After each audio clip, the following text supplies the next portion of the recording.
સમગ્ર ગુજરાતમાં ચકચારી બનેલા બગદાણાના કોળી સમાજના યુવાન ઉપર જે જીવલેણ હુમલો કરવામાં આવ્યો હતો તેમાં એક મોટા સમાચાર છે અત્યારે સામે આવી રહ્યા છે, જેની ઉપર આક્ષેપ કરવામાં આવ્યો છે માયાભાઈ આહિરના જે દીકરા છે જયરાજ આહિર, તેના એક ફાર્મ હાઉસનો જે વિડીયો છે, સ્ક્રીન રેકોર્ડિંગ છે તે વાયરલ થયું છે અને તેમાં જે છે માયાભાઈ આહિરનો દીકરો છે તે હિંચકા ઉપર બેઠેલા નજર પડે છે।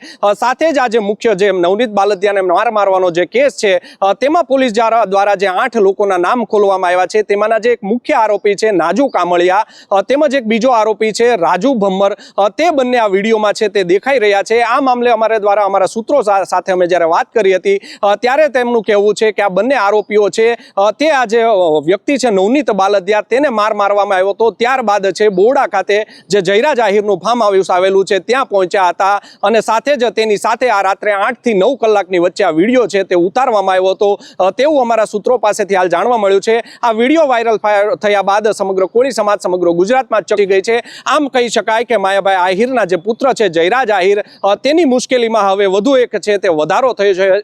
કહી શકાય કે માયાભાઈ આહિરના દીકરા દ્વારા છે તે હુમલો નથી કરાવવામાં આવ્યો તેવી ચર્ચા ચાલી રહી છે। આ આરોપ જે ભોગ બનનાર છે તે કહી રહ્યા છે કે માયાભાઈ આહિરના જે દીકરા છે તેમના કહેવાથી જ મારી ઉપર હુમલો કરાવવામાં આવ્યો છે। આમ આક્ષેપ પ્રતિ આક્ષેપ છે તે સામે આવી રહ્યા છે। માની લ્યો કે માયાભાઈ આહિરના દીકરાએ છે તે હુમલો નથી કરાવ્યો તો પછી આ હુમલા કેસના જે બે મુખ્ય આરોપીઓ છે તે તેના ફાર્મ હાઉસમાં શું કરી રહ્યા છે તે એક મોટો પ્રશ્ન છે તે હાલ ઉઠી રહ્યો છે। જો માયાભાઈ આહિરના દીકરા છે તેમના જે ફાર્મ હાઉસમાં જે બે મુખ્ય આરોપી છે તેઓ તેમને પનાહ આપી હશે તો કહી શકાય કે આરોપીને છે આશરો આપવાનો પણ હવે તેની સામે વધુ એક ગુનો છે તે નોંધાઈ શકે છે। પોલીસ દ્વારા જ્યારે સત્ય તપાસ શરૂ કરવામાં આવશે ત્યારે દૂધનું દૂધ અને પાણીનું પાણી થઈ શકે છે। આ જે વાયરલ વિડીયો છે તેની નવજીવન ન્યૂઝ છે તે કોઈ પુષ્ટિ નથી કરતું। સાથે જ અમે જે આ સમગ્ર ઘટના છે જેને લઈને મહુવાના જે ઇન્ચાર્જ ડીવાયએસપી છે રીમાબા ઝાલા તેની સાથે વાત કરી હતી અને તેમને પૂછવામાં આવ્યું હતું કે એક વિડીયો જે છે તે વાયરલ થયો છે તેમાં તમારું શું કહેવું છે, શું તપાસમાં બહાર આવ્યું છે, ત્યારે તેમના દ્વારા નવજીવન ન્યૂઝને માહિતી આપવામાં આવી છે કે આ સમગ્ર જે ઘટના છે અમારા ધ્યાનમાં પણ આવ્યું છે। સાથે જે ભોગ બનનાર છે તેનું ગઈકાલે વિશેષ નિવેદન નોંધવામાં આવ્યું હતું। ભોગ બનનાર નવનીત બાલદિયાએ પણ આ વિડીયો છે તે અમને આપ્યો છે, તેની તપાસ કરી રહ્યા છે। આ મામલે હવે છે તે જે બોરડા ખાતેનું તેનું ફાર્મ હાઉસ આવેલું છે જયરાજ આહિરનું તેના સીસીટીવી છે તે કબજે કરવામાં આવશે। સાથે જ વિડીયોમાં જે અન્ય લોકો દેખાઈ રહ્યા છે તે કોણ છે તેમની પણ શોધખોળ હાલ શરૂ કરી દેવામાં આવી છે અને કેટલા લોકો ત્યાં બીજા કોઈ આરોપી છે તે આવ્યા હતા કે કેમ જે બીજા લોકો છે તેનું પણ નિવેદન હવે છે તે નોંધવામાં આવી શકે છે તેવું અમારા સૂત્રો પાસેથી હાલ જાણવા મળ્યું છે। આમાં સમગ્ર કેસને લઈને બગદાણાનો જે ચકચારી કેસ છે તેમાં એક મોટા સમાચાર છે તે સામે આવી રહ્યા છે। આ જે વિડીયો સામે આવ્યો છે પહેલા તમે તે પણ જોઈ લો શું છે વિડીયો।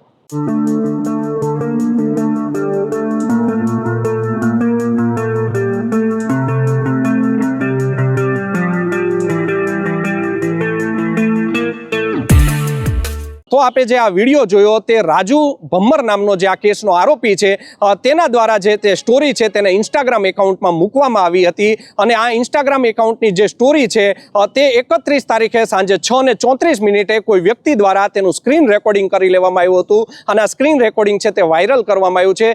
જ્યારે આ સ્ક્રીન રેકોર્ડિંગ લેવામાં આવ્યું હતું ત્યારે તેમાં ઉપર તમે જોઈ શકો છો તારીખ દેખાઈ રહી છે 31 ડિસેમ્બર 16 કલાક પહેલા આ વિડીયો છે તે અપલોડ કરવામાં આવ્યો હતો, એટલે કહી શકાય કે તારીખ 30ના રોજ રાત્રિના સમયે 1 થી 2 વાગ્યાની આસપાસ આ વિડીયો છે તે અપલોડ કર્યો હોવાનું અમારા સૂત્રો છે તે જણાવી રહ્યા છે। આ મામલે પોલીસ દ્વારા પણ તપાસ છે તે હવે શરૂ કરી દેવામાં આવી છે।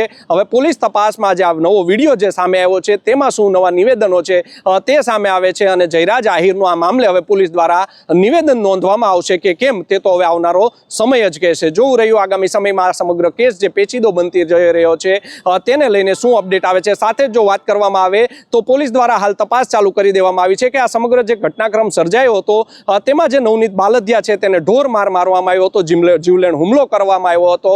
307 જૂની આઈપીએસની કલમ છે તે હવે નોંધી દેવામાં આવી છે।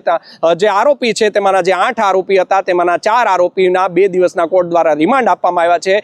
તમામ આરોપીનું વિશેષ નિવેદન પણ નોંધવામાં આવી રહ્યું છે અને સાથે જ પોલીસ દ્વારા છે તે મોબાઈલ તેમના જે છે આરોપીના તે પણ ચેક કરવામાં આવી રહ્યા છે. એક વિગત એવી પણ સામે આવી રહી છે, નવનીત બાલદિયાને જ્યારે મારવામાં આવી રહ્યો હતો ત્યારે સફેદ શર્ટમાં નાજુ કામળિયા નામનો જે શખ્સ દેખાય છે તે કોઈની સાથે ફોન ઉપર વાત કરી રહ્યો છે. તે કોની સાથે વાત કરી રહ્યો છે તે દિશામાં પોલીસ તપાસ કરશે.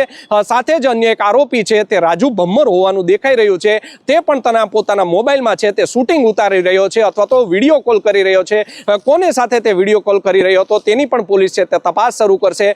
સાથે જ આ સમગ્ર ઘટનાનો જે વિડીયો છે તે કોના દ્વારા ઉતારવામાં આવ્યો છે તેને લઈને હજી પોલીસ દ્વારા કોઈ સૂત્રો અમને માહિતી આપવામાં નથી આવી. પણ અમારા નવજીવન ન્યૂઝના જે સૂત્રો છે, અમારા અંગત સૂત્રો છે, તેના દ્વારા જાણવા મળી રહ્યું છે કે આ સમગ્ર જે મારામારીનો જે વિડીયો છે તે પંકજ નામનો એક આરોપી છે તેણે તેના મોબાઈલમાં શૂટ કર્યો હતો અને આ વિડીયો છે તેણે વાયરલ કરી દીધો હતો તેવી અમારા સૂત્રો પાસેથી વિગત મળી રહી છે. જોવું રહ્યું ભાવનગર પોલીસ છે તે 6 દિવસ પછી પણ આ ઘટનામાં હવે શું નવું છે તે આરોપી પાસેથી ઉકાળી શકે છે. આજે સાંજે તમામ જે આરોપીઓ છે 4 આરોપી તેને મહુવાની કોર્ટમાં છે તે રજૂ કરવામાં આવશે અને તેમના ફર્ધર રિમાન્ડ માંગવામાં આવશે કે તપાસ છે તે અહીંયા પૂરી કરી દેવામાં આવશે.